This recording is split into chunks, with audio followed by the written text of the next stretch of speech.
Welcome to Layer Zero. Layer Zero is a podcast of unscripted conversations with the people that make up the Ethereum community. Crypto is built by code, but it's composed by people, and each individual member of the community has their own story to tell. Cypherpunks understood that the code they write impacts the people that use it, and Layer Zero focuses on the people behind the code because Ethereum is people all the way down, and it always has been. Today, we're talking with Mariano Conti, who is one of my best friends in this space, absolutely, and is one of the most foundational builders, I would say. He worked at the Maker Foundation, working on basically all aspects of the MakerDAO contracts.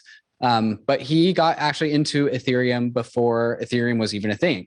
So he was one of the first people to live a bankless life, if you will, and started receiving money for his code in Bitcoin.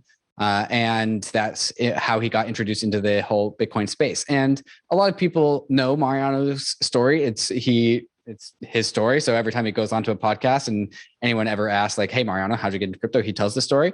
But as soon as Mariano and I are done having reflections about the current state of crypto in 2021, I start at that point in the story where he got into crypto, but then I start going backwards, not forwards, and which is something new that I haven't heard before out of Mariano's background. And then, of course, we finish right where we left off, back around to current state of crypto in 2021, but this time with a different angle. I hope you guys enjoy the conversation with Mariano Conti. But before we get there, a moment to talk about some of these fantastic sponsors that make this show possible. Bankless is proud to be supported by UNISWAP. UNISWAP is a new paradigm in asset exchange infrastructure. Instead of a cumbersome order book system where trades are matched with other humans, UNISWAP is an autonomous piece of software on Ethereum, which is what Ryan and I call a money robot. No human counterparties or centralized intermediaries, just autonomous code on Ethereum. Input the token you want to sell and receive the token you want to buy. Something brand new in the Uniswap ecosystem is the Uniswap Grants program is now accepting applications for grants. We have been saying this for a while and we'll say it again. DAOs have money and they are in need of labor. If you think that you have something to contribute to the Uniswap DAO, apply for a grant to Uniswap. Just look at the size of the Uniswap treasury. It's almost $3 billion. This mountain of capital is looking for labor. Do you have something of value to contribute to the Uniswap DAO? No matter how big or small your idea is, you can apply for a uni grant at unigrants.org and help steer Uniswap in the direction that you think it should go. That's exactly what we did to get Uniswap to be a sponsor for Bankless, and you can do the same for your project. Thank you, Uniswap, for sponsoring Bankless. The era of proof of stake is upon us. Proof-of-stake systems like Ethereum, Terra, and Solana allow the industry to move away from the hot, loud, and wasteful proof-of-work systems and return back to a cottage industry of individual stakers and individual validators. And that is what we need to make this industry stay decentralized. Individuals must play their part in crypto network validation. And that is what LIDO is here to do. LIDO makes staking accessible to everyone at the click of a button. By delegating your stake to LIDO's network of nodes, you can access the yield offered by proof-of-stake systems and claim your share of the network transaction rewards. Do you have 32 ETH and want to stake it to Ethereum, but running a node sounds intimidating? Or maybe you have less than 32 ETH and you need to pool your ETH with others so you can access staking yields. LIDO offers a solution for both. Simply go to lido.fi, choose which assets you want to stake, and deposit them to the LIDO validating network. LIDO is working to make sure proof of stake stays as decentralized as possible, and is committed to decentralizing its own validating network to eventually become a completely permissionless protocol. So if you want to stake your ETH, Terra, or Sol and get liquidity on your stake, go to lido.fi to get started. Hey Mariano, how's it going? Hey David, it's been a long time. Yeah, it's been a long time since I've seen you in that particular room. Yeah, I've been missing this one. It's weird. After a year and a half of seeing myself talking to others with this background, then I spent more than 3 months away. Yeah, away from home, away from Argentina. So where everywhere in the world did you go before you came back home to Argentina? I did the US a lot, road trip from Miami to San Francisco, went to see friends in Seattle, went back to Miami, did a little stop somewhere in the US for something, Then I think I did Paris, Mexico, Punta Mita, which is like a nice place in Mexico. It's a beach resort. Then what else? Then Miami again, then Denver, then New York, then a fourth time Miami, and then back to Buenos Aires. Yeah, it was weird.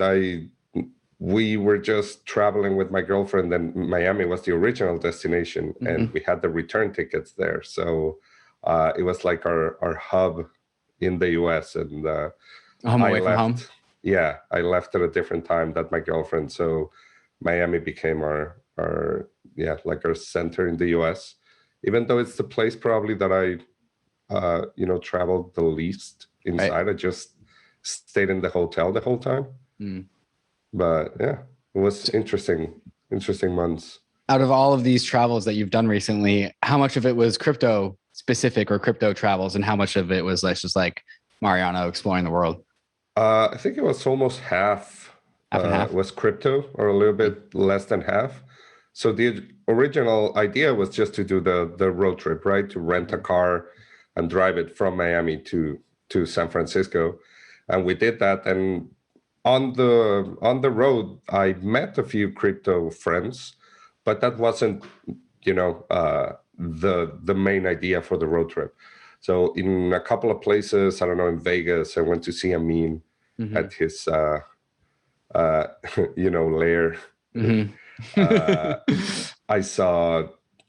think I saw Hudson and Johnny from Element in Dallas, but they were like sporadic. The main idea was traveling, but then after, ECC in Paris, that was entirely crypto. MCon in Denver, and then Mainnet and the Doge party in New York, that was 100% crypto. Mexico, I was supposed to see somebody from the crypto community there, but in the end, I spent most of the time with family, and I couldn't see anybody. And then I felt bad because I got a lot of messages when I said that I was going to be in Mexico from the crypto community there, which was very impressive. And I lived there for a long time, so it's my second home. And it was like, oh, I don't know, I felt weird. People were saying, oh, Mariano is coming to Mexico City. It's like they wanted to organize things and take me out for coffee or beer or tacos or whatever. And they were like, oh, you don't have a car? You're staying for a month? I'll loan you a car. Like, do you need an apartment? Wow. Yeah, it felt like really good. Mexicans are incredible. Yeah.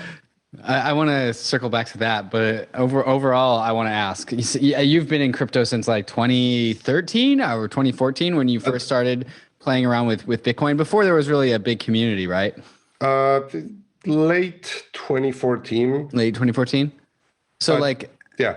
Now that we are on the other side of COVID, how has crypto in real life changed, or how is it different or new now that the crypto community is hanging out with each other post 2020, right? Everyone, the whole entire society, all of the world got locked down, right? We all had to go into hiding. And now not only is society coming out of hiding and redefining itself, crypto especially is coming out of COVID, but also in extremely different context, right? Post DeFi summer, post Bitcoin and Ether breaking all-time highs, post NFTs becoming a global phenomenon. So for somebody that's been in crypto society for a very long time, what's it been like to do in real life crypto stuff all over the world for the past year or so? First off, it was incredible. Going to Paris and seeing people there that was my first crypto conference after a year and a half. I know a lot of people went to Bitcoin Miami, and which, it wasn't an Ethereum conference, but I hear there were a lot of Ethereum people and DeFi people there that, kind of co-opted the city and some of the parties.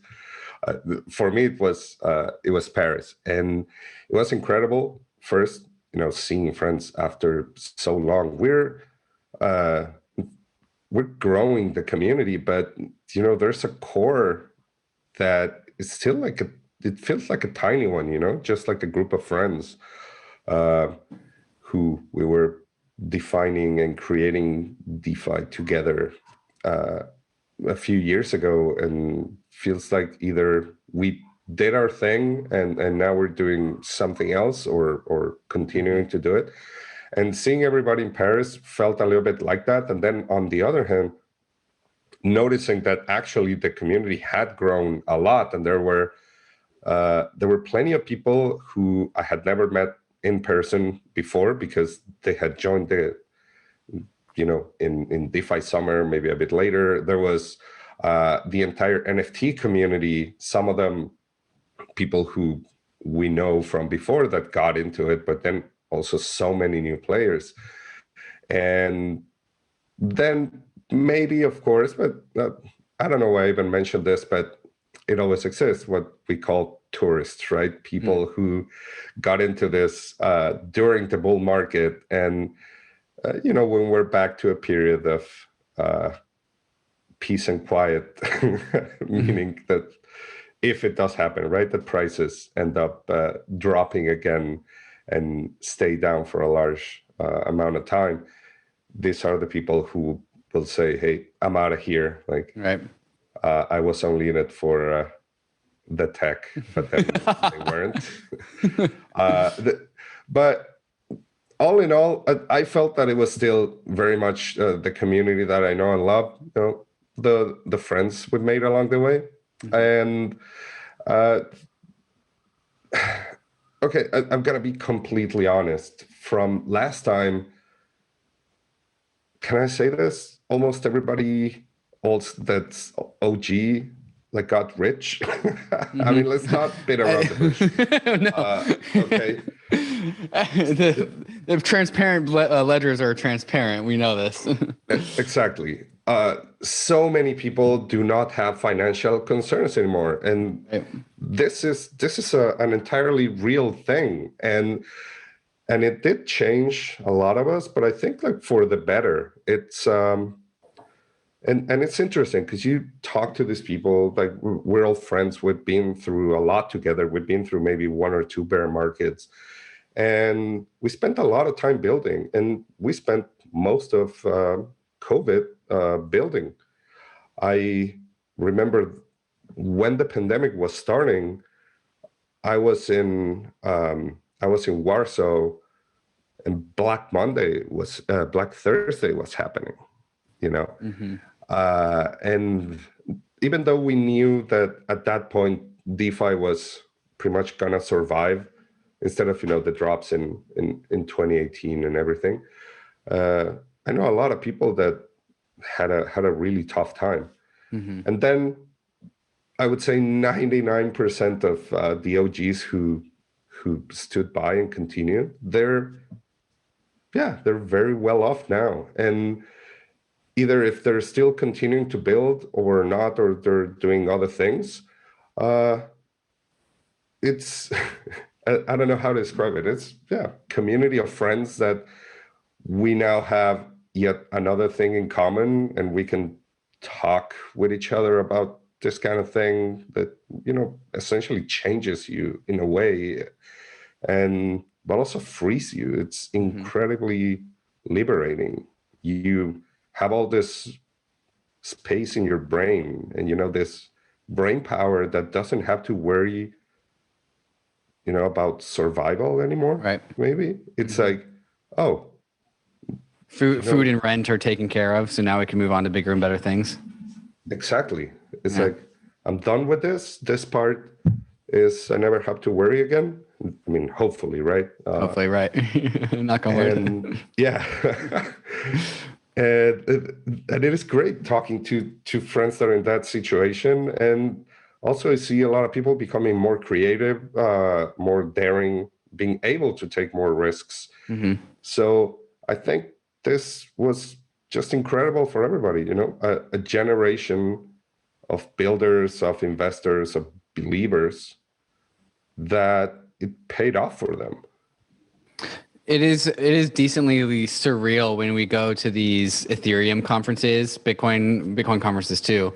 But the ones I'm used to are the Ethereum conferences, and I look around and so everyone kind of just assumes that like everyone else is doing like pretty well for themselves, right? Like there's just this air of just like what's the word?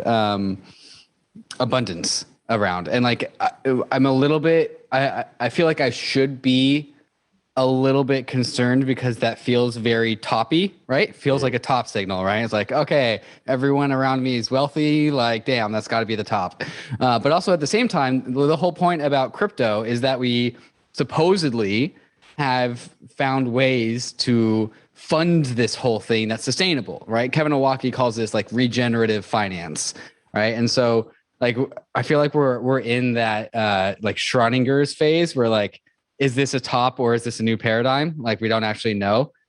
But kind of like to your point, like what you said, like there are so many builders who suffered through the 2018, 2019 bear market and built all the way through it that like, well, I mean, of course they made a bunch of money when they came out the other side. Like they're the ones when you suffered the pain of 18 and 19, like you get to suffer the euphoria of 2020 and 2021.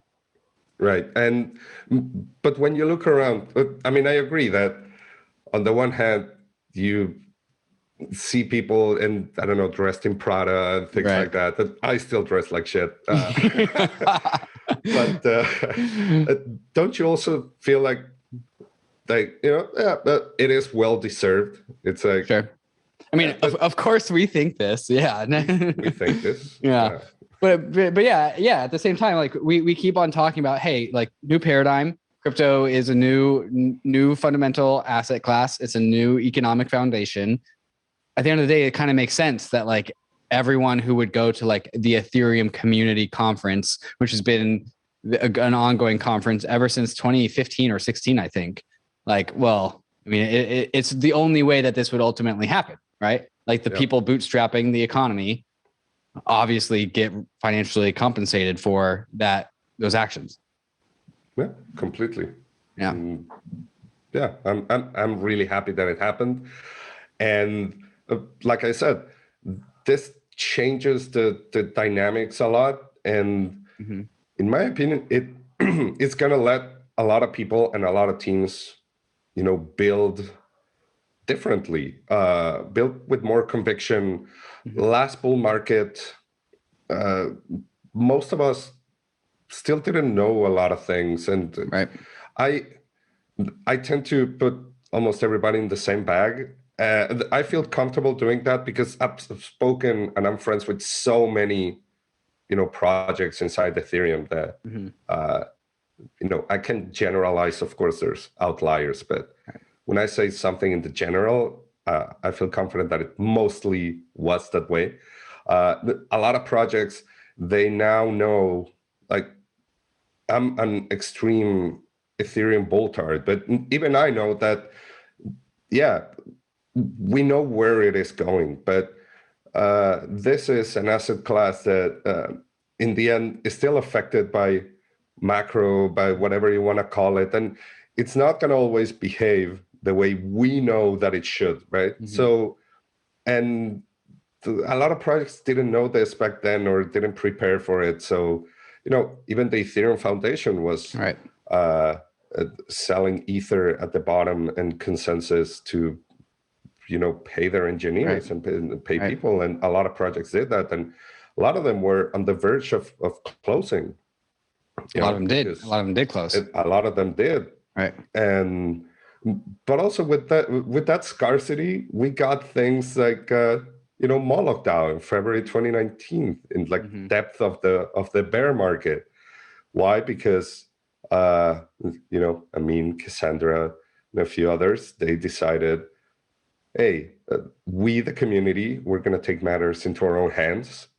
And if we can, we're going to bootstrap a grant DAO and just like hand out money to projects to continue building. And this was what little remaining money that we had. Yeah. Yes. Yeah. And the EF said, yes, I'm in. And consensus said, yes, I'm in. And a few of us in the community that I'm in ping we're like, yes, we're in. And out of that, exploded a whole bunch of DAOs and Right. the ecosystem as we know it now. So I don't know.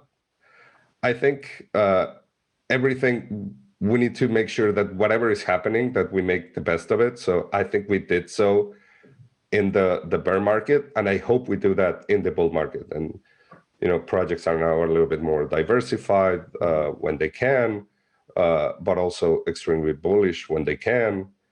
And yeah, I mean, I've never been more excited to be part of this community, really. Yeah, and one thing that I think is significantly different from 2017, and why, like, when I juxtapose, like, is this the top or is this the new paradigm?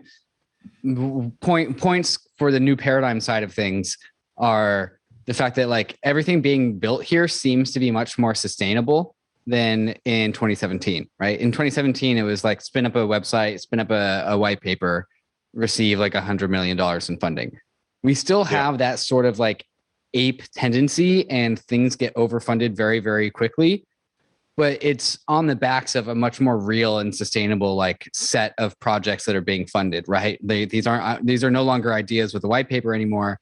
Like, maybe people are still aping in like $100 million into some brand new thing that just got spun up, but that thing that just got spun up is something real, right? And so like the speculative energy is still there, but like these projects that are coming out in 2021 are seemingly much more sustainable than anything we've ever seen in previous bull markets. And so like, and it's also really important, like when we had, while I think you and I look back upon like the 2018, 2019, and we aren't the only ones, and look back on it with nostalgia, right? Like there's a lot of people who's like, we all wanted the bear market to end back then, but now with like this absolute mania back then, we also are all kind of wishing for simpler times to have this like bear market come back so we could all be quiet and like have a quiet kumbaya community. But also at the same time, having these builders like you and Amin and like these leaders like Eric Connor who made it through the bear market and then provably like did well for themselves after the fact. I think that gives a lot of conviction and a lot of people willing to take risks on to build these new things, right? To enable and inspire a new generation of builders, so that like we went through the bear market, so you don't have to, right? Like you didn't come in when it was like the weirdest time ever to build something in Ethereum, which was 2018 and 2019. But you are here now, and like look what building did for the people that came before you, right?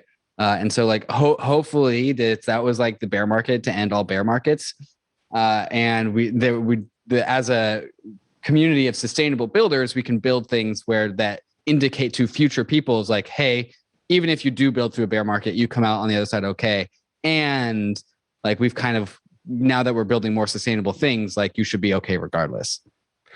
I hope so. And yeah, one of the things I do now, as an angel investor and advisor, is just I talk to projects, and I did this as well with some young founders in right now during my travels, in Paris, Denver, New York, a couple of other places.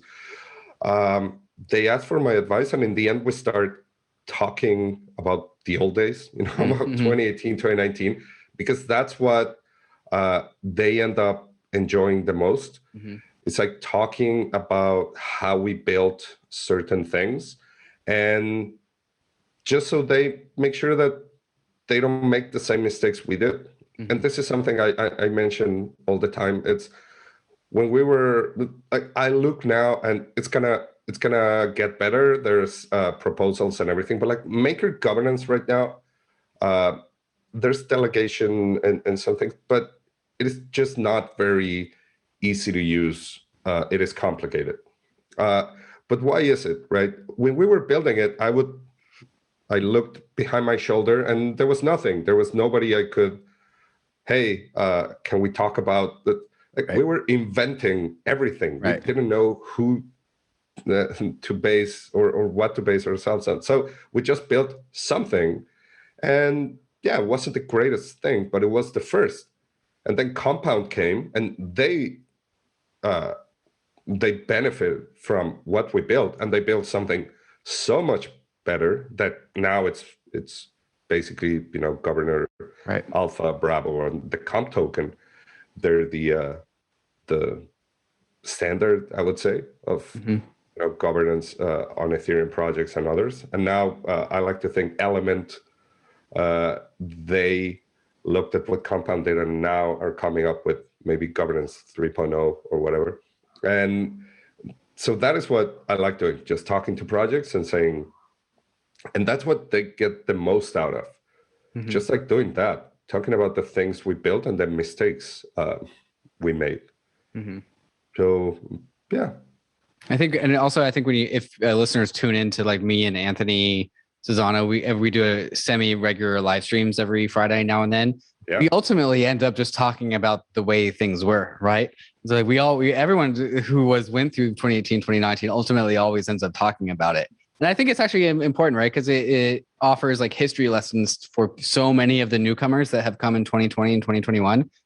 Just so it's important to, I think, broadcast and advertise like, hey, what it was like to be in crypto in 2018 and 2019 when literally the world just forgot about crypto.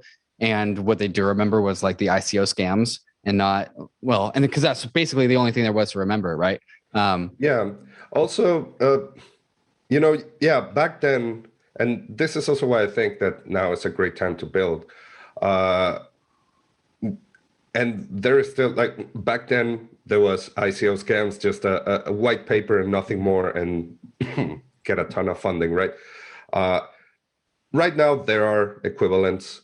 I've been working on a script. I'm probably never going to release it, but I get an idea, and the script uses the Namecheap API to purchase a domain name, change the DNS to like a server that I have, create a template for a smart contract for a 10,000 PFP NFT drop, set up like a standard website, and then all I need to do is change the CSS a little bit.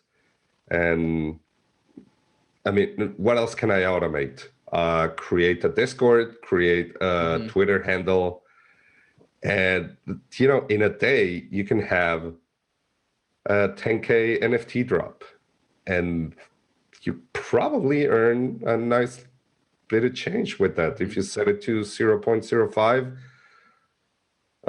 you can maybe make, I don't know, 500 ETH. I know it's crazy, and out of mostly automating things. But that is the cynic in me. On the other hand, yeah, the ICO projects, they were building, they were creating the scams, but there was also nothing there. There was Maker we were building, but we hadn't released yet.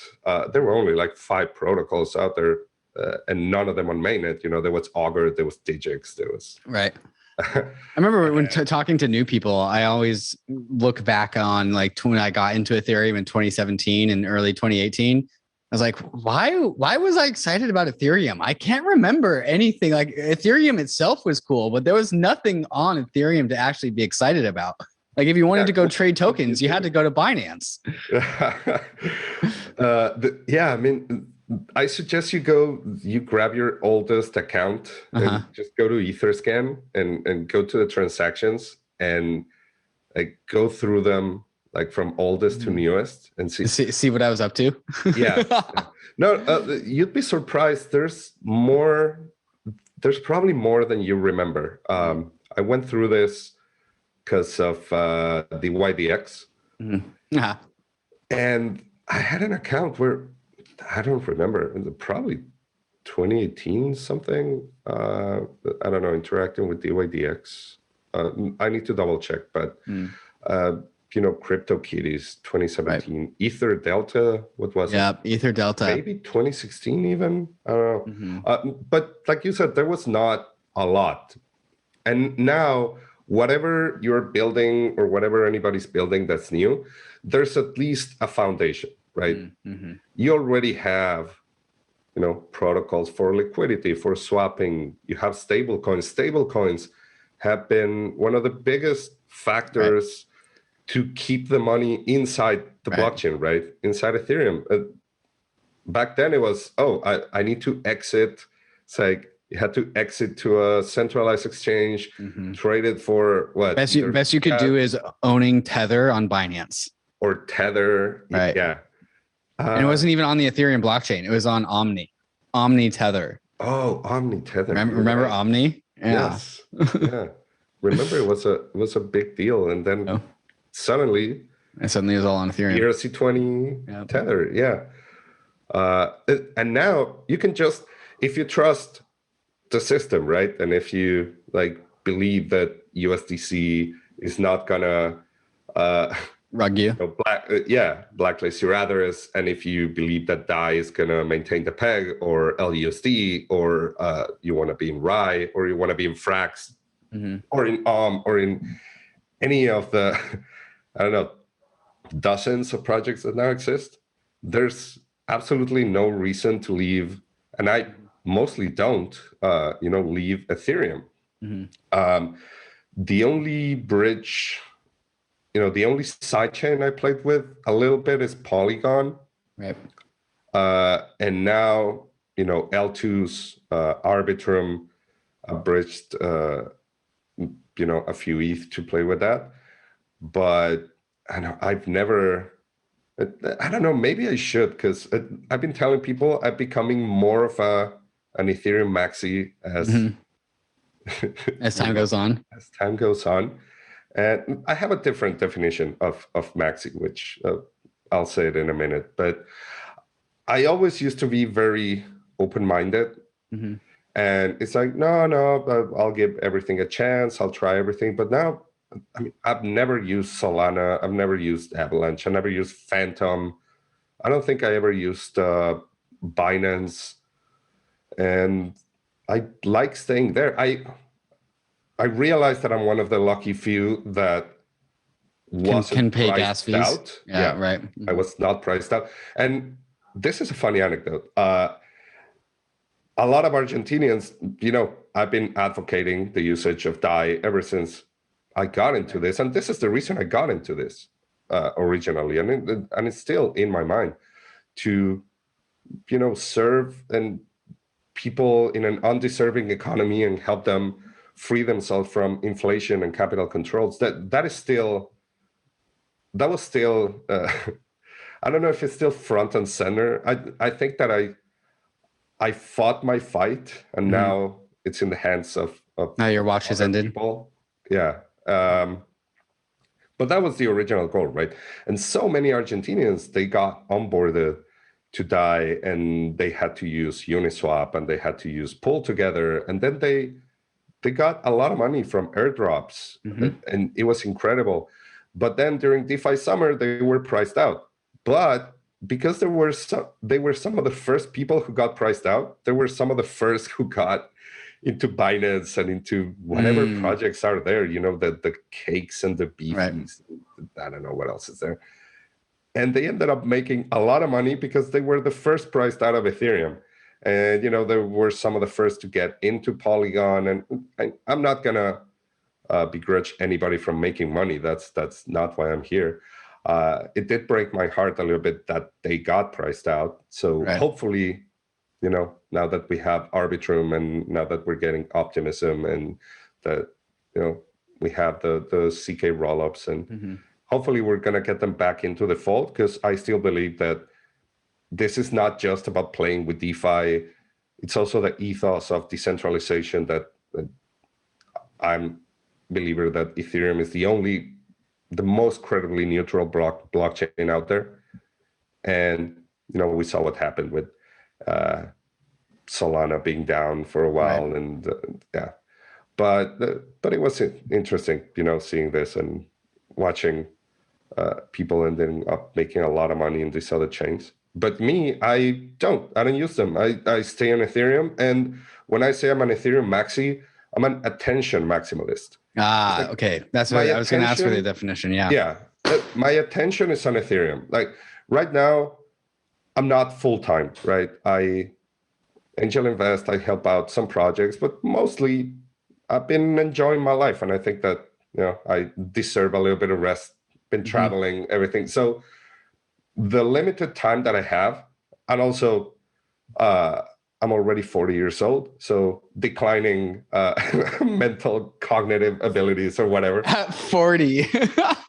Well, it's been a journey, man. Sure, right, yeah. 5 years in Crypto goes DeFi. faster, yeah, right. Yeah, I'm like fucking Harold here. The weight of the maker oracles on your shoulders. Exactly. With the limited time that I have, I don't have enough bandwidth even for what's happening in Ethereum. It used to be that you knew everything that happened in Ethereum. Then it was just what happened in DeFi in Ethereum, and then just maybe in the lending protocols inside DeFi, inside Ethereum. And now you have DAOs, now you have NFTs, you have so much. And my definition of maxi is attention maximalist. I don't think everything out there is a scam. There are other probably interesting projects that, maybe they sacrifice some decentralization for speed, but I won't call them scams, not in like the Bitcoin maximalist sense that. Yeah, that's generally a Bitcoiner flavor is to call everything a scam. Yeah. If it is not my coin, it is a scam. And everything that is not Bitcoin is just something that wants to take your Bitcoin. Like, I don't think that with everything, but I am an attention maximalist. I want to stay in Ethereum because and also it's all I know. I'm not going to learn a new programming language. I'm not going to make new friends. I got my friends and we're on Ethereum and we like it there. So, and the moment I make peace with that, so much happier. I'm a little bit trollier on more shit posting on Twitter, and people have mentioned that. But I don't know. I think it's a better way to enjoy life. No, I totally agree, and definitely I have my own group of non-crypto people. I'm trying to get into crypto, and have definitely turned towards a shit post maxi in that group at some point in time. I feel like that's just part of the natural progression that people go through. Is you build really hard. Finally, the market turns in your favor. And then you just coast, you just relax and thank gosh. And also at the same point of kind of what you said, just all your friends are in Ethereum, and that's the society that you find yourself in, right? It's so hard when you have both the economy and the society around that economy, that bootstrapped each other. To what you said, it's not that you are shutting yourself off towards other things. It's just that it's hard to get yourself to uproot yourself when so much of your life and energy has been dedicated to this one ecosystem, right? And exactly. And the Ethereum culture has always been one of acceptance. We all new thing. Let's try it out. Give it the time of day.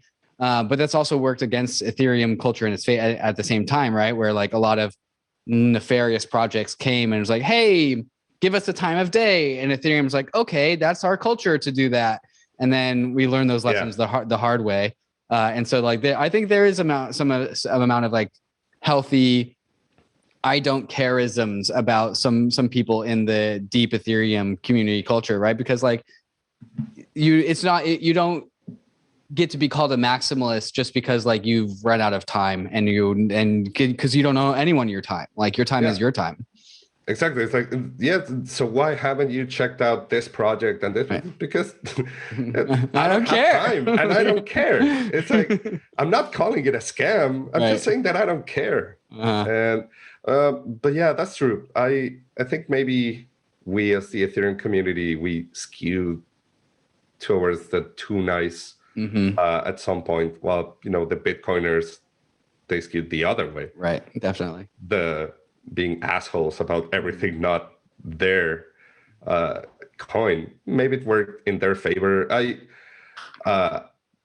I default to being nice. It's I will tell you no, but with a smile. It's no, thank you. But I don't know. I think that's the difference between the communities as well. And then we get into the whole Ethereum killers presenting on main stage at DEF CON. I think there's a first and last time for that. All right, guys, in the second half of the show, this is where we go into Mariano's background pre-crypto without actually going into the crypto section. So stay tuned for that. But before we get there, a moment to talk about some of these fantastic sponsors. that make this show possible.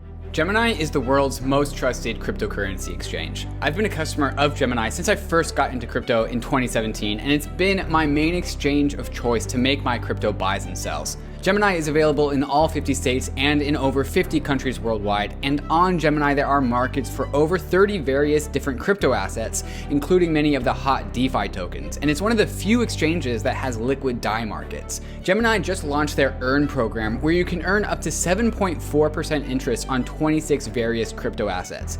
If you're tired of paying fees in DeFi, or you don't want to worry about DeFi exploits, but you still want to earn interest on your crypto assets, Gemini Earn is the product for you. Another product I'm stoked to get my hands on is the Gemini Crypto Back Credit Card, which gives you 3% cash back on all of your purchases, but paid to you in your preferred crypto asset.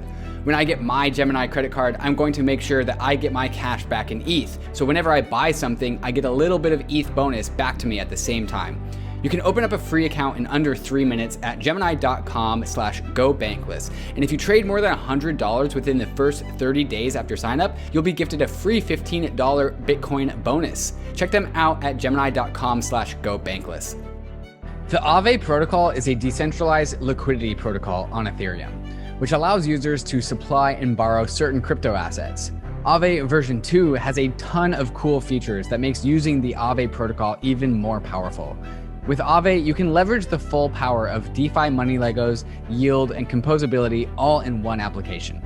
On AAVE, there are a ton of assets that you can supply to the protocol in order to gain yield, and all of those same assets can also be borrowed from the protocol if you have supplied collateral. Here you can see me borrowing 200 USDC against my portfolio of a number of different DeFi tokens in ETH. I'll choose a variable interest rate because it's a lower rate than the stable interest rate option, but I could choose the stable interest rate option if I wanted to lock in that interest rate in permanently. V2 also features the ability for users to swap collateral without having to withdraw their assets, trade them on UNISWAP, and then deposit them back into AAVE. With AAVE, users can do this in one seamless transaction, saving you time and gas costs. Check out the power of AAVE at aave.com. That's AAVE.com. Mariano, I want to actually, so many people tell you or ask you when you come on the podcast, like, all right, tell me how you got into crypto. And then they go through the story of just like, oh, I was working in Argentina, blah, blah, blah. I want to start at that point in the story, but go the other direction. Ooh. And so right before you got into crypto, what were you doing? And what were you doing before that? Yeah. Damn, there's going to be a lot of honesty in this podcast. The truth is that I made a couple of good investments early on in life. So I discovered crypto at 34, maybe 35. And before that, probably didn't work all that much. Maybe like 3-4 full years out of my life. What do you mean you didn't work for 3 years? What were you doing? No. I worked for 3 or 4 years. Oh, you worked for 3 to 4 years total. Out of, when I left college. So like no shit. Up to like 34. Yeah. So it goes without saying that the 34 onwards, when you started working for the Maker Foundation, it's probably the hardest you've ever worked in your life. Yes. Yeah, for sure. Okay. Before that, I was working for a couple of years for a digital agency, and I started working there, I think around, maybe start of 2014 during the World Cup. And the reason was, I think my girlfriend, she got a job and I was like at home doing nothing and I got bored and I'm like, okay, maybe I'll find a job for a while. Just because you didn't have anything to fill your time? Yeah. And I discovered, and I had moved back to Buenos Aires in 2011.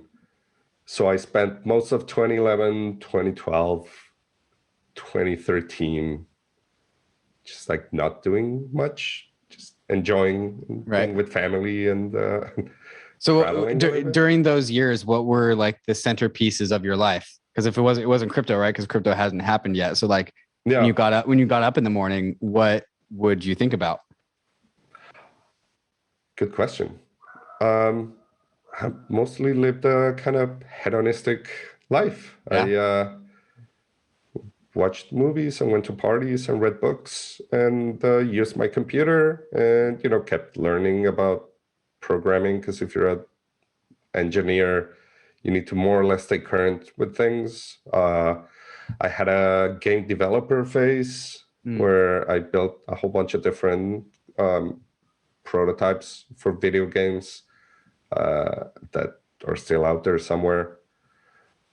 Spent a lot of time with family, spent a lot of time thinking about, the Argentinian situation and how different it was from, growing up in Mexico, which it is a third world country, but compared to Argentina, it's so much more stable. And, and yeah, basically doing that. It was.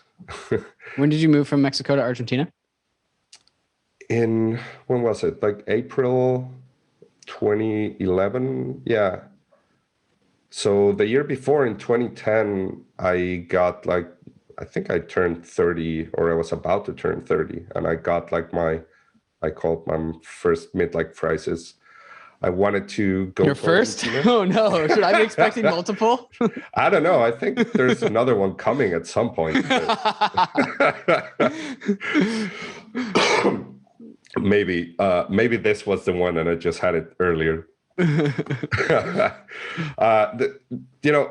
was born in Buenos Aires. We moved to Mexico when I was 6. So in 86, I stayed there for 25 years. And even though we came back to Buenos Aires almost every year, maybe 2 months out of the year, when I was here, I was the Mexican. When I was in Argentina, in Mexico, I was the Argentinian. It was weird growing up like that, but not bad at all, right? It was just that thing stayed in my brain. And in 2010, I was like, okay, I want to go to Argentina. I want to live there. I don't just want to go there as a tourist for 2 months in the winter or 2 months in the summer. I want to be there. I want to live there for 6 months and figure out what it's like. And I told my girlfriend. What was your identifier when you were in Mexico? Was it was it your accent? Like in Mexico, do you have an Argentine accent? And when you're in Argentina, do you have a Mexican accent? How would they figure that out? I used to. No, it was easier in Mexico because I had, Mexican accent. Grew up there. And but sometimes like a couple of words. But when I turned to my brother, I would talk to him in Argentinian, but it would be like a weird Argentinian accent. When I came to Buenos Aires, then it was always, they would look at me funny with my accent and say, yeah, but where are you from? Still to this day. No way. And now I used to be able to switch between accents, and now I don't. My brain created a mix between Argentinian and Mexican, and that's Mariano dialect. Talk now. Yeah, exactly. And it's weird. When I'm here now, people, they look at me and it's like, yeah, this guy is not from Buenos Aires. Maybe from a weird part of Argentina. Right. They say, where are you from? Spain, from Mexico, from that was the mix. And I just wanted to be here and live here for a while. So I told my girlfriend at the time in Mexico, it's like, let's move to Argentina for 6 months. Just let me do this. I want to, commune with my roots, with my motherland, and then we'll go back to Mexico, get married, have kids or whatever. And she didn't want to. So I broke up with her and I sold all my shit. Yeah, that was bad. It was, I had been with her for 4 years. We're maybe going to get married. I said, I'm sorry, there's something that I want to do. So we broke up. And I gave away. Was it when you broke up? Was it like this is over, or is it like, hey, we can reconvene in a few months from now, or what? What was that like? No, it was mostly over. Yeah. Well, I don't know. Maybe I thought if I only stay in Argentina for a while and then go back, maybe we'll see pick things up. What's happening? Yeah. It never happened. It never happened. I came to Argentina with 2 suitcases. One had my clothes and one had my computer and my monitors. And I stayed here forever. So I left my dad and my brother. They still live in Mexico. Now, luckily, the first 4 years, I don't think we saw each other because I was here and I didn't travel. But now it's like, yeah, I see them all the time. It's like easier. Well, with COVID, became a little bit harder last year, but now it's, yeah, that's over. That's also one of the cool things, distances, they don't mean much anymore, right? It's if it wasn't for this freaking pandemic, I don't know. It's like maybe we needed it to, don't you feel, and sorry to change subjects again, but don't you feel like this pandemic, I don't know, advanced the crypto adoption by 2 to 3 years, maybe? Oh, absolutely. Right. It's like, well, there was that whole idea that like people started speculating in the stock market because like televised sports weren't a thing. So they were just bored and they needed a horse to bet on. And so they started gambling in the stock market. And then like, DeFi summer happened, NFT winter happened, the NFT like winter as in like the first bull market of NFTs that happened during the winter after DeFi summer, just because we were all bored at home, like speculating on our computers, right? Like we needed an itch to scratch. And so why not? Let's just have a bull market. Everyone's home. Yeah. That's crazy. Yeah. Yeah. No, so when you said you had only worked for like 3 or 4 years before you found crypto. What years were those again? So let's see. I had a job out of college. I was doing what? Just like junior developer. I think I was programming in C#. I was also part of like a small shop, and I don't even remember what I did. I programmed for like 2 or 3 months. It was like one of this, I don't know, I was doing just software for like accounting. Before that, I had already like, I did early on, the first website for my dad's business. And, I did software for, his salesmen and, for managing budgets and shit like that. And that thing is still running to this day. It's like once a year. No shit.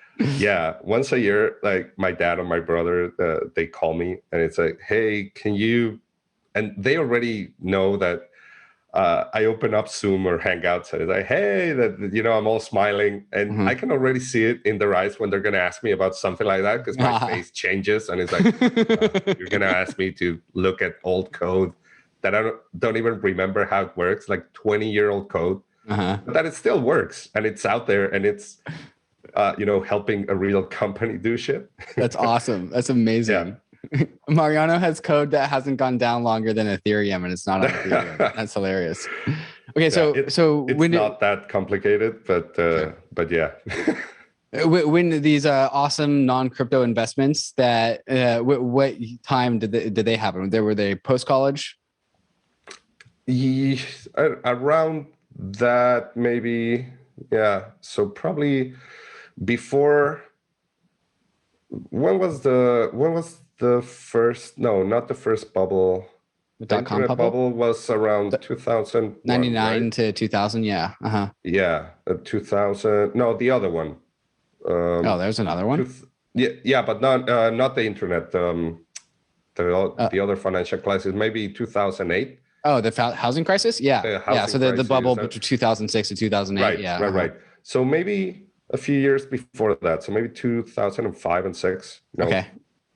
My dad, bless him, he said, you're young, you have a bit of money, because I had worked for a few months doing this, just building software. He said, how about you buy some dollars and you put them in the stock market? And I, why the stock market? And he taught me a little bit about the US stock market. And he said, yeah. And he said, you're young, you can take risks, and now is the time. And he's an accountant. He's also an engineer. Like he studied engineering for like 4 years. So that is where I got that side of me. And he's the one that got me into it. So we figured out a way to do a wire to the US and then open up like a zero commission account online, and yeah, I started, buying and selling mostly tech stock. I don't even remember, like, AMD, Intel, Nvidia, Activision, maybe. I have no idea. The things that I knew about, right? Zero diversification. It was all tech only. Yeah, tech only, because it's what I knew. Right. And I kept that for, I mean, even to this day, I probably still have a couple of those that I never touched. And yeah, that was my first foray in that. And I was lucky with that, because we had the 2018, if you look at the chart. But then I had another couple of odd jobs here and there, and those pretty much sustained me for a while. Okay, so the question I want to get to is, like, you worked for a few years before crypto came into your life. You had this, you were lucky enough to put money into the stock market before the housing crisis. And you were just like riding off of that to fund what you call a hedonistic lifestyle. So I want to get to know, like, when did the work ethic come, and why did it come, and what made it come?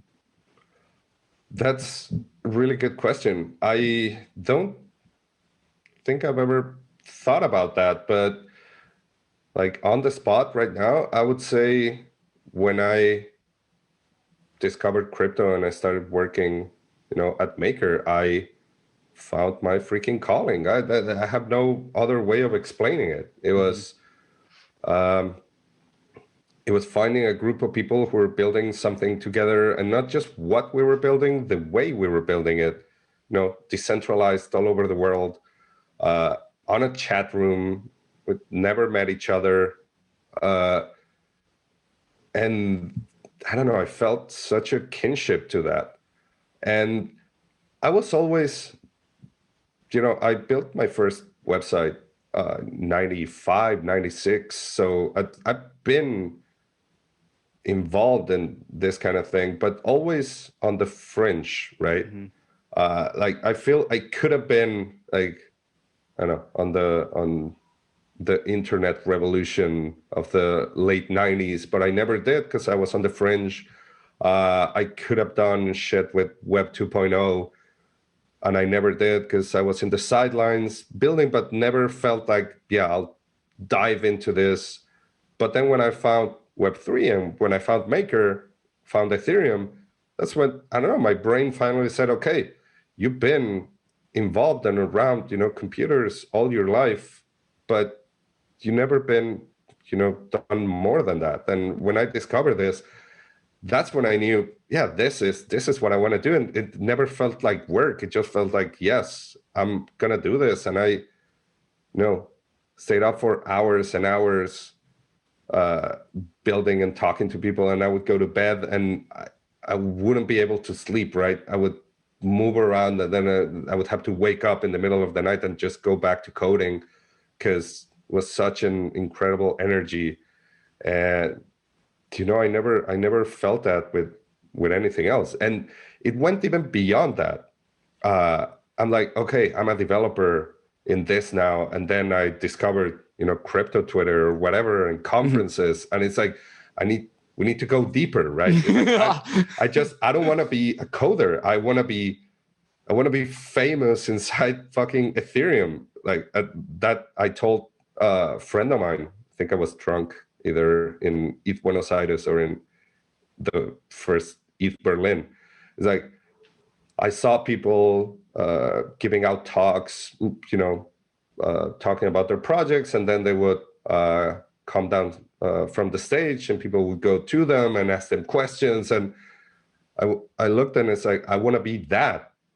It's like, at every step of the way, it's like, what can I do to be even more involved, And I don't know why it happened, but it happened, and it happened with Ethereum. That's why I'm so, adamant about community, about purpose, and why I always get, I do those sappy tweets about, the community, our people, my people. It's like something clicked, I have no other way to explain it. And at every step of the way, it was, okay, now you are doing this. What more can you do? And, you know, that gave way to whatever, angel investing, or for me, that was the next step. Okay, now that you're financially well off, maybe you can put some of that into other projects, and into friends' projects, and into, you know, young people's projects. And so that's, you know, that led to where we are. I can just imagine Mariano trying to fall asleep, and he just sees code just like running through his eyelids, like, oh wait, the maker contracts, they could be like this, and then you get up and starts writing them. Well, that's how the second version of the oracles happened. Like when we released oracles v1, like 3 days before actually releasing single collateral DAI, I went back and checked. I had the first commit for the second version of the oracles. So as soon as the first were done and not even Psi was released, I was like, okay, we need to make them better for next version. And yeah, I was like, oh, epiphany. And it's nice. Like writing things down. It is pretty interesting to see, like, there's a lot of people that have similar stories, and I resonate with that story myself as well. I was like, working pre-crypto is just not working the same post-crypto. And there's I'm reminded of the Layer Zero I did with Eric Connor, where we talked about, like, well, it's not just like your career, it's also your like entertainment, and it's not just your entertainment, it's also like your social group, and it's not just like your social group, it's, you know, all of these things all put together, right? And so many people have a similar story of just like, I was working my 9-to-5 job. I was like looking at the clock, waiting for the clock to run out so I could go home and do other things. And then I found crypto, and now it's completely reversed. It's like I can't put it down. Like, I can't wait to start. I don't like to finish. When I'm done working, I just turn on crypto Twitter. When I'm done with crypto Twitter, I just DM my other crypto friends. And I've seen so many people go from like, yeah, I went to my 8-hour a day job working 2 hours a day to going from like, now I go to my 8-hour day job and I work 18 hours a day. Right. And there's so many of these stories, and and each person has their own story to tell as to like why it resonated with them. But like, I think the ultimate through line is like, well, something really magical happens when we have financial assets that align with our human values.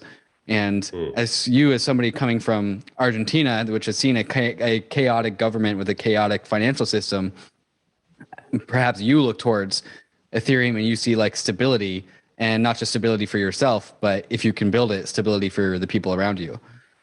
Yeah. You know, everything that you said, I hope it all sounds sane to me. It all sounds like it clicks. I have no idea. I hope that somebody, you know, that maybe is just getting started in crypto is listening to this and, you know, DM me or like contact me if this sounds like you, or if this sounds like we're talking about a cult. It's definitely both.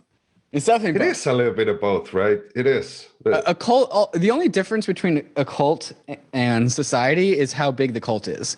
If the cult is 2 billion people, well, then you just call that part of society. Yeah.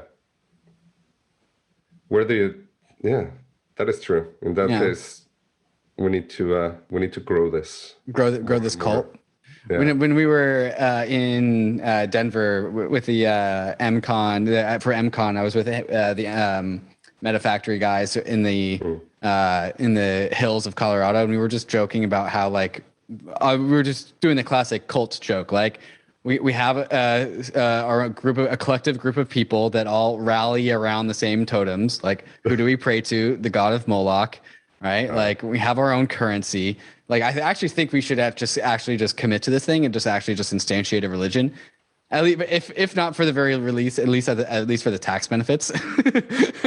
That's not a bad idea, right? Yeah. Like, we have our own language, right? Yeah.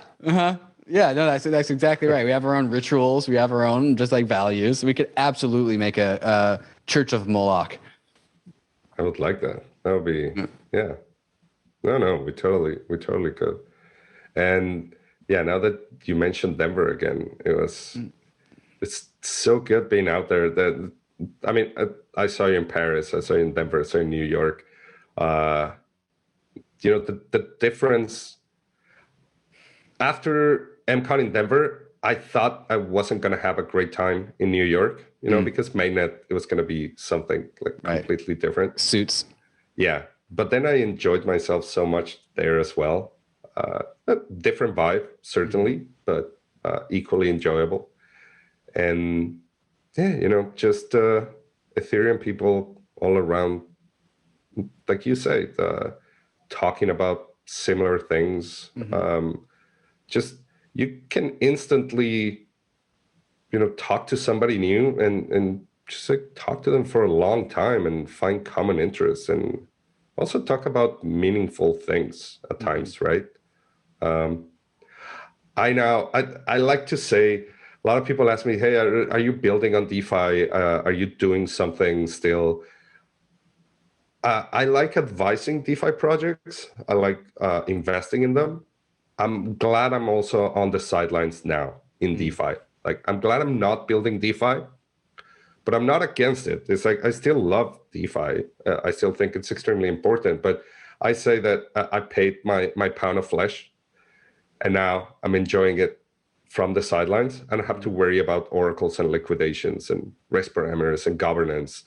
And sometimes I talk some shit about that, but it's always from a place of love, right? It's only because I've lived through it.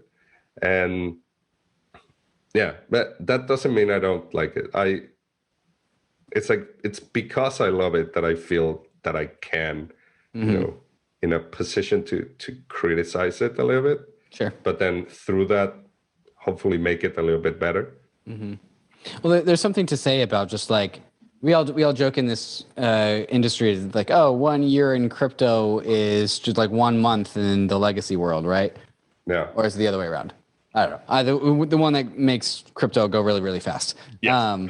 And like, to some degree, like, this is expected, right? Like, you were introduced in crypto in 2014. You started building vigorously 2016 through 2020, maybe 2019. I can't remember when you left the foundation. And then you turned it to 2020. 2020. Jesus. Yeah. It's only been 13 months. Oh my gosh. Hey, at least it's been a year, right? Anyways, so like you go through the cycles and then you hit the sidelines, right? And like everyone's doing, even to some degree, like I'm doing this a little bit in the sense that like a new DeFi protocol comes out and like sometimes I don't even read the announcement posts anymore. Whereas like in 2018, a new DeFi protocol would come out. I'd break out my ledger, put some money in, see what happens. Gas was $0. Yeah. I'd play around with it. It's like, oh, cool. Now I know what this is. I could tell all my friends about it. And then now my friends are coming to me with like, oh, this new DeFi protocol. Have you heard of it? I'm like, no, can you please tell me about it? Like, but I think that's important, right? Because there needs to be this churn of active participants that are doing the things in the crypto world, right? And if Mariano is still there, like hammering out smart contracts left and right, you'd take up a lot of space for a lot of other people to build their own stuff, right? Like there is ultimately only so much things that could be done. It's seemingly endless, right? But like we do want some healthy churn of new builders to come in, the old builders to step out and take more passive roles. You know, the village elders who are guiding the crypto novices. And, you know, we can only guide those people so much. They need to just learn by doing. And even we also don't want the veterans of 2017, 18, 19 to actually dictate what the crypto novices of 2021 need to do, because they need to do their own thing, right? And so like to sometimes the best you can do is just sit on the sidelines, watch, and angel invest. That's yeah, exactly. And it's also, after, you know, a career of playing, you retire and whatever, become a coach or right. Yeah, it does feel like a professional sports where you just like, you can't last that long. Like it's too hard. It's too hard to keep up. The things move too fast. It's too taxing. Well, there's a lot of people that, you know, are still going, right? And that's incredible. I don't know how they do it. And, you know, I mean, off the top of my head, maybe I just mentioned, but you know, Martin Koppelman and Stefan George from Gnosis. They're still building. Right. Of course, everybody, the core devs, Vitalik and Peter and Chris with Solidity and Martin Swende, and there's so many people who are still around. And you look at the DevCon 0 picture, and it's like, wow, how do they still beating the same drum? Yeah. But then that's also what keeps me going. It's like, shit, they built this and they're still around. They're still researching, maybe some of them from different positions, but they are around. And that's also why I think I don't ever want to not be around this ecosystem. Sure. Right? It's given me a lot, and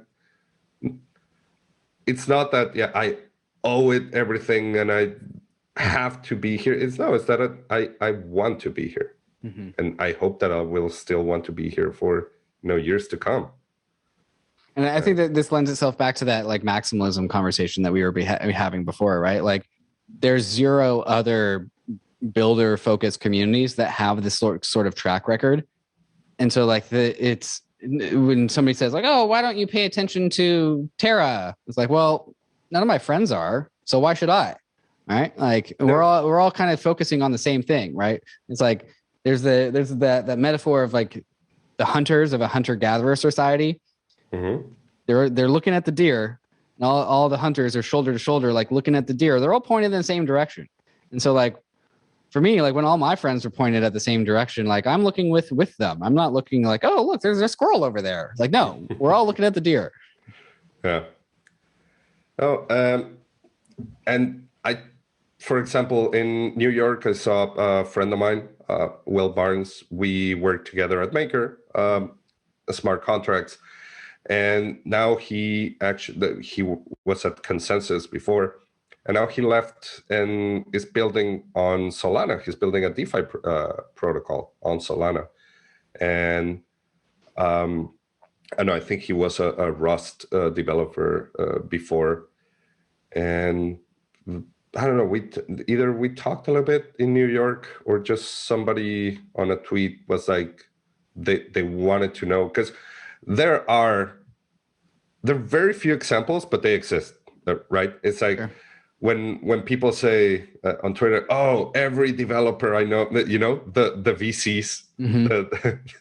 What is it? The multi-coin? Yeah. Mm-hmm. Oh, every developer I know is leaving Ethereum for Solana. Those tweets. That's 100% bullshit. But also I know of one case. Right. Right. So, I mean, it does happen. And yeah, I think he was mentioning why he moved. And it's mm-hmm. like, oh, in my case, he said, new challenges, new technology, the things he thinks like Solana might be good for. He wanted those like fast block times, even if they, sacrifice decentralization. It's like, for my project, I feel okay with that. And it's like, yeah, we talked. It's like, interesting. Like, that's totally fair. Right.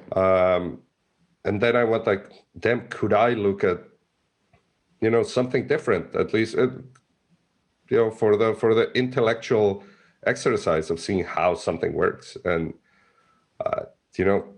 not for me. I cannot learn a new programming language, man. Yeah. It's like, I already have enough of them in my brain.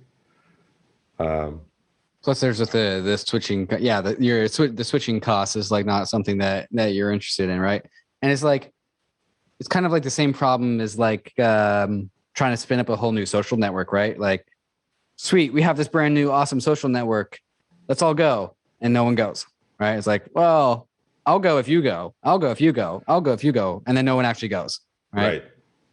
And then it's making a whole new group of friends and talking about whole new things. Nah, I'm too old for that shit. Happy where I am. And this goes back to the party analogy. Mm-hmm. And I think this came from also, he said somewhere like, Ethereum is a party and all my friends are here. So why should I go to another one? And then that got expanded a little bit. It's like, with analogies of gas and shit. It's like, oh, yeah, we have beer at this party, and then somebody says, oh, but there's like champagne at this other one, but it's like far away, and there's nobody there, and there's like I'll take the beer that I have with it versus the champagne I don't.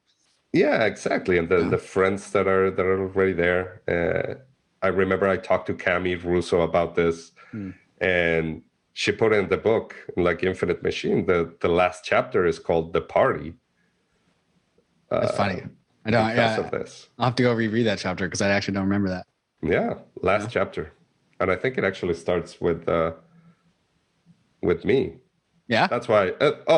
I'm such a big ego that I have like I have like the book, the parts where I mentioned. I'm like, yeah, but you have that like bookmarked. No, that's awesome, dude. That's great. If there's one thing that having an ego in crypto is definitely beneficial, because like there's so much like clout to be claimed that you got to claim it, right? Yeah. You gotta play the game. I also say that, you know, the best thing I did on Twitter was like going from read only to read write.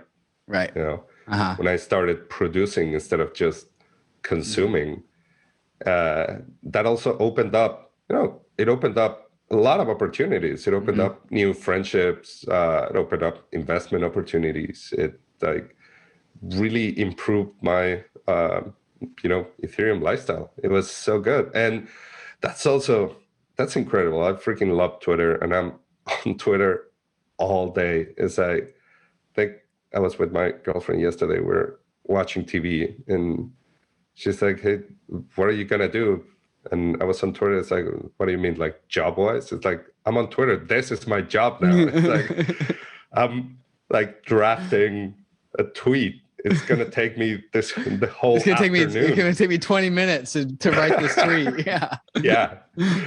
And but what other, you know, growing industry as, you know, Ethereum, crypto, Web3 is also so accessible. It's like you can go on Twitter, you can add whoever, I don't know, Leshner now with the compound thing, and he will answer, right? He's the founder of a multi-billion-dollar protocol. You can add Kane, and he will. You can add. I mean, I'm thinking the ones that are there a lot, like Joe DeLong from Sushi, a lot of the Anons, and they will answer, right? They will have conversations if you ask a good question. If you ask, if you ask a good question, yeah. No, and of course, I used to be. I responded to every single DM. It was like my pride that I said, yes, I will answer every single DM, and my DMs will always be open. And I don't have a lot of followers compared to, you know, like you guys, but still it became unsustainable. It's extremely overwhelming. Yeah. I cannot do it anymore. I still try.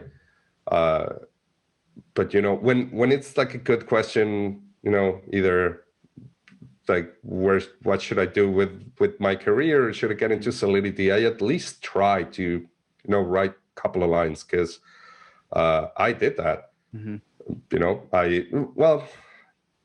at the point that I was starting Twitter, I was also, you know, now in the, you know, the Ethereum, the conference circle. So most of the friends, the community I made, you know, through conferences and not so much through Twitter. But, you know, where else? Like, I don't know. At the beginning of the space age, imagine if you could like fucking tweet it to scientists or like, well, when we have these like digital, we have this like digital society, right? And so like, where does the society congregate? Well, it's going to congregate on goddamn Twitter, right? Like Web3 be damned. Like we're going to use these Web2 platforms until we have something better. And there's nothing wrong with like to congregate on Twitter to be our place of just mutual conversations. And the whole cool thing about Twitter is just like one massive asynchronous conversations. And so like, you don't actually have to tune in. You can tune in as you so choose. Yeah. Conversation is going on with or without you. And you can choose to add to the conversation, to the global conversation of this like crypto society. You can tap it into now whenever. And it's like literally the industry having a conversation with itself. Yeah. And when there is an alternative, we'll find it and we'll use it. I don't want to force it. Right. It's like so many projects in Ethereum, they were like ahead of their time, and they failed because, the landscape wasn't ready. We weren't ready for certain things. PPIT, right, existed for a long time. That didn't pan out. No. I don't know. AAVE is building something now, I hear. Maybe that'll be it. Maybe it'll be something else. I'm not in a huge hurry. We're changing so much. Right. That it's like when somebody says, yeah, but you're communicating on Twitter and on Discord. It's like, we're already changing so much so fast. Right. It's like, we don't have to change everything at once, right? It's like, this is like gradual. It's not like, okay, we're out of the city and now we're going to live in the mountains. And it's like, do or die, 100% or nothing. It's like, no, we're doing what we can, right, and let's not force everything. And we're doing it in the correct order of operations, right? Like where the high value stuff goes first, and now we've just unlocked L2s, and so we've gone from like $100 main chain transactions to like $5 L2 transactions. But you also have to think of like, what's the value of a tweet, and maybe the value of a tweet goes all the way up to 10 cents. But it's never going to exceed like $1, right? And so, and most tweets are going to be worth 0.0001 pennies.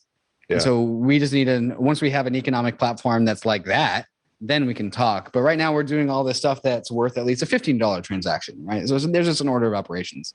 Exactly. Let's do the foundation first. Internet money, metaverse money, whatever you want to call it. Right. Yeah.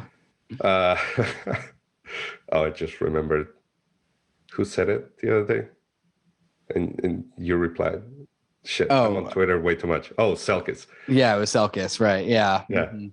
Yeah. Selkis finally says ETH is metaverse money. And I'm like, dude, ETH is just money, man. It's okay. Yeah. Selkis, you can say it. It's all right.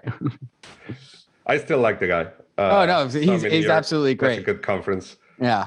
Everything he says about crypto is absolutely spot on until he starts talking about Ethereum. And then it's only so-so. Yeah. Oh well. Oh well, can't win them all. Yeah. So Mariano, what's next for you, man? What's next? I've been itching to just like go Anon and put something out there. put your builder hat back on, but not let anyone know. Yes. And I was talking to a prominent founder in New York about the benefits of going fully Anon. And, there were several things that they told me that I hadn't thought of. And it's not, the responsibility or the legal liability, even though, that's there. It's something else. It's like the being liberated from judgment. Yeah, and just being able to build and release something without prejudgments and people thinking ahead of your intentions. Right. You can't build anything these days without people coming and judging you. Yes. Like even when we released the Bankless DAO with the bank token, like people judged, for better or for worse. I mean, everyone that received the bank token was like, yay. And then there's a lot of people that were unrelated were like, boo. Yeah. No. Totally. And everyone I talk to, and this person as well, it's like this shroud of anonymity feels good to them. And like I said, it's liberating, but not just, as a builder, crypto Twitter as well, that nobody has their actual face anymore. It's just like profile pictures. Right. It's CryptoPunks and Bored Apes and whatever, penguins and etc. Wasis, I don't know. And there's something weird. I think people have become a bit more honest in what they say. And I don't know if you've seen this movie Hollow Man. It's like the invisible man, whatever. And there's a line, I think he says something like, you wouldn't believe what you're capable of when you cannot look at yourself in the mirror. And I found myself saying shit that I might not have said, or just like written things that I might not have said if, you know, I'm seeing my picture there, like looking back at me, you know, my headshot. It's like, you know, with the glasses and, hey, going to DEF CON. Do you know that some bars will put a mirror behind the bar so that customers have to see their own faces when they yell at the bartender? Right. And when they're like bitching about something, it's Exactly. like, oh, dude, like I'm doing that. I look really ugly when I yell. Yeah.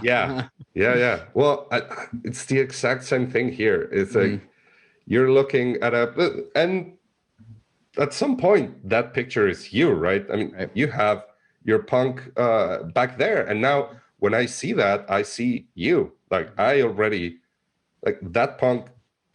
If I see, I'm scrolling and I see it, I know that it's you. And then if I, you know, sometimes I double check and say, okay, is this like a right click save? Right.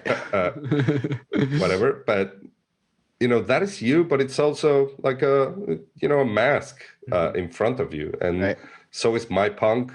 And I find myself typing and saying things that I might have been a little bit more restrained. And I think that the whole of crypto Twitter has done that. So hopefully that's making ourselves, you know, more honest through anonymity, if that's even possible. But no, that definitely makes sense for sure. My mental model is like, that's our metaverse self. And it's very appropriate that like, well, we're on this internet platform, Web 2 or not, like, and now we have, instead of our faces, our digital representations of who we want to be. And like it's also worth noting that like the face that you have, like you didn't ask for that. You didn't choose that. You didn't sculpt that yourself.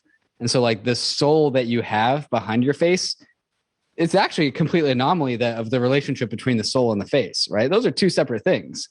So like in the metaverse world, we're going to slap on a brand new face and it's as much as real because we've chosen the digital representation. We chose that. I chose that CryptoPunk. I didn't choose my own face though. So like there is some sort of like natural resonance with like when you put on a profile picture avatar. I will say that like a lot of my friends in my normie chat, they all got into penguins all at the same time and they all swapped out their profile pictures with penguins and we all lost track of who was who. We could not recognize any of them. I remember when we were all penguins, it was like, who the fuck is this? I have no idea. And then you have to keep track. I don't know, for example, Alex Vanovic, now he really likes his penguin. I have to remember, okay, you know, the Viking penguin, that's Alex. Yep. Okay. And, but there are people whose identity, and I mean, I did choose my punk, but then I also kind of didn't. It's like I grabbed whatever floor punk was there at the time. But if I could have chosen one, I would have chosen one with maybe a couple more features, right? They're so expensive. But no.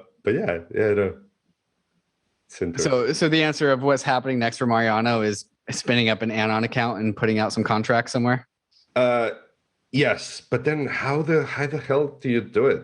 It's like, do I tweet from my account? It's like, oh, I just found out about this project. I just aped into this contract. Come join me. From this completely anonymous person that is totally not me. I have no idea how to do it, but you're gonna have to start from square one without the clout of Mariano Conti. You're gonna have to spin up a brand new identity that has no help from the actual human. I met so many Anons during the last 3 months. A few like big accounts, and you meet them and they're people, right? They're people like us, and it's like they're anonymous on Twitter and everything, but it's like once you start meeting them, it's like, hey, I'm this person, hey, I'm this person. But I never asked them how they got started. Right. Yeah, how they got started as an Anon. Yeah. I met GEMINI in real life in New York. I was like, I don't even know what the hell I was expecting, but I was like, oh, you're not a punk. I forgot. Like, that's crazy. You're not an ape with a knitted cap. Yeah. That'll be a great story to tell, is the story of how Mariano's Anon account became more followed than his actual human account. That'll be funny. No, if that starts happening, like I'll dox yourself. Yeah. Like, no, wait, this is me. I swear to God, it's me. Follow my main. No, but for sure, that is what I want to do next. I seriously just want to come up with like a tiny project, because I actually produce a fair amount of code, and I tweet about it, and I tweet like stupid, like Solidity snippets to do, fun things like saying GM to a smart contract, and not if you don't say GM once a day, then transactions fail. And it's like, hey, grab this code and add it to your smart contract, so you need to say good morning GM. Or and stupid stuff like that. But I never end up, and I was talking to somebody else, like a builder in the space, and they were like, yeah, same thing. It's like, I produce a lot of code, but I'm not, like the Andres or the DOMs of the world, that they treat mainnet as a playground. Right. They build really quickly and they deploy. Like, I build fairly quickly, but I don't deploy. It's like when I get to that part, I become so middle of the curve, you know, that it's like, oh no, but maybe I should test it. And no, I don't like this. And yeah, the UI. And then somebody else is like, contract in 20 minutes. And it's like, here, use Etherscan, motherfucker. And I'm like, no, I cannot do that. That's got to be the maker DNA in you. Yeah, I know. The conservative side, yeah. Well, Mariano, shall we wrap it up here? Yeah, let's do it. Yeah. Damn. Well, I appreciate you. 90 minutes. Yeah, not bad. Thank you for coming on while you are coming out of a cough from mainnet. Yeah. Sorry if that was me that gave it to you. I, have my mate as always, and I'm glad that, my throat was cooperative. And thank you, because, we've been trying to record this for a few days now, and, You're pulling it off at the last minute. For listeners that are listening to this on Tuesday, we're recording this on Monday night. So not that we discuss anything timely, but it is still extremely, extremely fresh. Yeah, no, it is. And dude, it's like, that's what I like about this. We're just carrying on a conversation that we started a couple of months ago. Yeah, in Paris. Literally in Paris. Yeah, I was like, you told me the story of when you were wrapped up in the blankets under this fantastic new air conditioner that you had, and then your girlfriend came home and after a long day at work and saw you all cozy under the blankets. You've been like super hot all day and got super mad at you. I was like, we're going to talk about that on the roll up, or not on the roll up, on layer 0. Oh man, yeah. And then we continued it over in like different continents, different cities, and now here it's I will say that is definitely something that I've noticed with you, but now that you actually name the thing, is like the conversations that you and I have all kind of seem like one seamless conversation. We just pick up the thread at random opportunities. Yeah, no, that is exactly right. Are you going to Lisbon, by the way? No, I'm not. After all the traveling I've been doing, I specifically scheduled a podcast recording during Lisbon, so I couldn't go. So I will be home in San Diego during that time. Smart, man. Yeah. I might end up FOMOing, but right now I'm leaning towards no. Lucas, the editor at Bankless, hit me up today. It's like, I just FOMOed into a one-way ticket to Lisbon. I'm like, well, bye. And then eventually I'll see you in Bogota, Colombia, not Argentina for DEF CON, but close enough. Maybe afterwards I'll come to Argentina. I know. I remember when I tweeted that, gonna meme DEF CON BA 2022, thinking like the people at the Ethereum Foundation. It's like, God damn it, Mariano. Again. Mariano's doing it again. they responded from the official DevCon account. It's like, no. It's like, no, we're squashing that meme right now. Yeah. Hey, it'll happen at some point in time, and when it does, it'll be glorious. Yeah. No, I believe it. We're gonna do something in Buenos Aires at some point. And and it's gonna be amazing. I will be absolutely there for the week before, the week during, and the week after, because it'll be fantabulous. Amazing. Yeah. All right, Mariano. Thank you, sir, for coming on Layer Zero and telling me your story. Yeah. Thank you, David. Take care. Cheers. Hey, we hope you enjoyed the video. If you did, head over to Bankless HQ right now to develop your crypto investing skills and learn how to free yourself from banks and gain your financial independence. We recommend joining our daily newsletter, podcast, and community as a Bankless Premium subscriber to get the most out of your Bankless experience. You'll get access to our market analysis, our alpha leaks, and exclusive content, and even the Bankless token for airdrops, raffles, and unlocks. If you're interested in crypto, the Bankless community is where you want to be. Click the link in the description to become a Bankless Premium subscriber today. Also, don't forget to subscribe to the channel for in-depth interviews with industry leaders, Ask Me Anythings, and weekly roll-ups where we summarize the week in crypto and other fantastic content. Thanks everyone for watching and being on the journey as we build out the Bankless Nation.